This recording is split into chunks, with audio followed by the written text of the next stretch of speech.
Good morning, everybody. This is an attempt to help bring the Sunday sermon on into the rest of your week. And here we are at Wednesday. I still look like it's pretty cold out here, but I'm in the shade and it's not really all that cold out. It's a very sunny day and it looks like it's going to be a beautiful one. This last Sunday, what we started with was a series in Lent that we're calling The Kingdom's Deeper Call. And this past Sunday, we looked at lament, that in deep lament there is deep love. Lament's a little bit of a hard thing to embrace at times because we tend to be people of Philippians 4, that we are to rejoice in the Lord always. And again, I say rejoice. And we can forget that Scripture is not afraid to lament. N.T. Wright, in his recent book, God and the Pandemic, which is this one right here, and this will be back in the library again, maybe by the end of today, not quite sure. It's a pretty quick read and good reflections about the role of the church in the pandemic by N.T. Wright. But he reminds us that 1/3 of the Psalms are laments.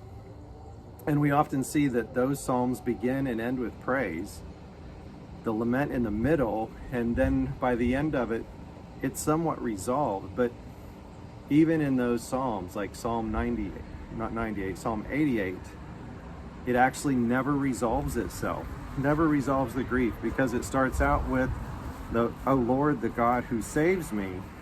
Day and night I cry out before you. May my prayer come before you. Turn your ear to my cry. And at the end of Psalm 88, it ends with, you have taken my companions and loved ones from me. The darkness is my closest friend. That ends in a pretty tough place. Well, we've lost our sense of normal, and we often end up with deep grief when that happens.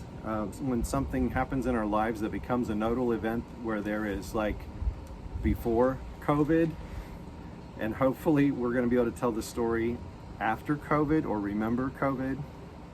And I'm grateful that Scripture even contains a book on lament. If you want to think more about lament in Scripture, read the first few verses and the last few verses of Lamentations. Then go to the very center of the book, chapter 3, verses 22 to 24, and you may not see the hymn, Great is Thy Faithfulness, in the same way again. Scripture is not afraid to lament, to be honest about bitterness, to name the losses.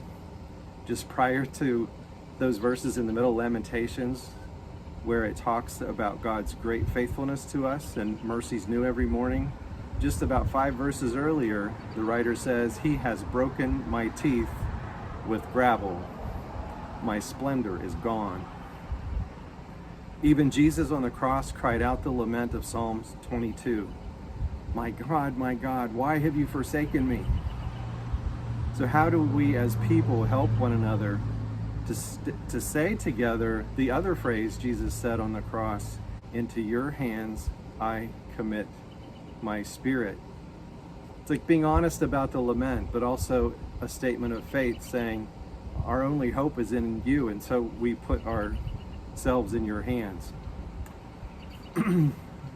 I'd like to invite you to join the Zoom conversation tonight at 7 o'clock. You'll have to go back to Friday's announcements.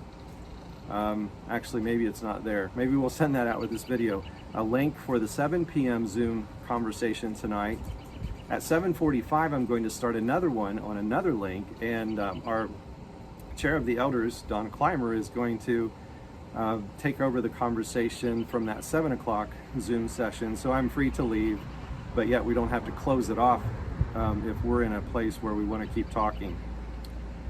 And remember also, if you go back to Sunday's sermon, the monologue that preceded it, that Jennifer did, written by Rebecca, and just remember that Mary's grief was where Jesus was grieving with her and heard her. He heard her, if only you had been here. My brother would not have died. And also the reminder that all creation groans with us. And I end with these center verses of Lamentations. Because of the Lord's great love, we are not consumed, for his compassions never fail. They are new every morning. Great is your faithfulness. I say to myself, the Lord is my portion, therefore I will wait for him. Think of that as you see the robins returning, crowding on your lawn, doing their cheerily in the evening sun. Just to notice that the robins are back. They're ready to try again, to do what God has called them to do, to be robins.